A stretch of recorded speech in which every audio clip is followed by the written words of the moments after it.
साफ्रोमबो बर' फरायसाफोरनावनो माहारि बादा थानांगोन बे बाथ्राखौ बुंदों एबसुनि लोगो गाहाय नेहाथारि दिनेश ब्रह्मआ। डिब्रुगड़ मुलुग सोलोंसालिनि बर' फरायसा आफादा जिथि गोदान फरायसा बराय फोरबो आरो गोजाम बर' फरायसा बिदाय फोरबो खुंफुंदों।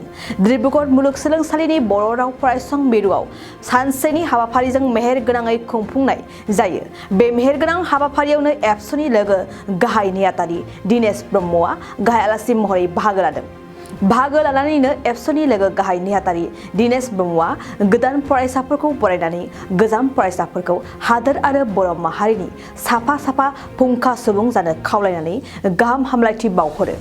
लोगोसे हारिखौ अराय गोथाङै लाखिनो थाखायबो साफ्रोमबो बर' फरायसाफोरनाव माहारि बादा थानांगोन होननानै बुंबावो। आरोबाव आथिखालाव बर' समाजाव नुजानाय जेंनाफोरा जोबोद दुखुनांथाव। समाजनि बे जेंनाफोरखौ सुस्रांनायाव समाजनि साफ्रोमबो लाइमोनफोरानो गाहायै बाहागो लानांगोन होननानैबो गावनि बिबुंथियाव दाजाबदेरनानै बुंबावदों एबसुनि लोगो गाहाय नेहाथारि दिनेश ब्रह्मआ।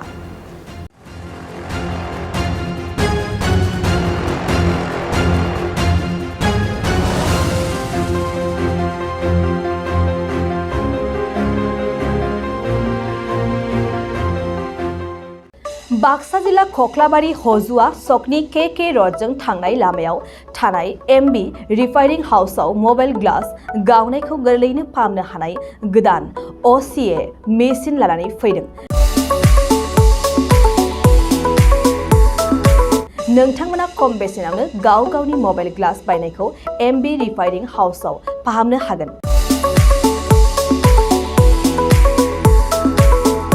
मबाइल ग्लास बायनायखौ फाहामनायजों लोगोसे मबाइलनि बायदि रोखोमनि बाहागो आरो बायदि रोखोमनि मबाइलनि गाज्रि जानायखौ बे एमबी रिफाइनिं हाउसआव फाहामनो हागोन।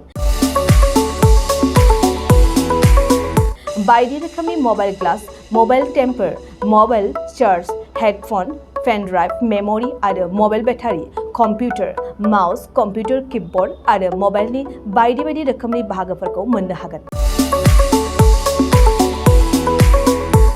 एमबी रिफाइनिं हाउसआव फोरमायनाय बायदिब्ला दासान्दिनिफ्राय लानानै फैगौ दिवालीसिम डिसकाउन्ट होगासिनो।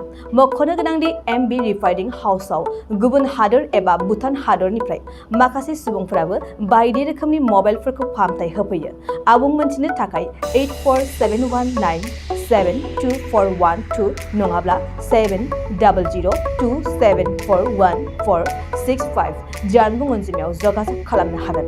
सम फुंनि 8:30 रिंगानिफ्राय मोनाबिलिनि 8:30 रिंगासिम।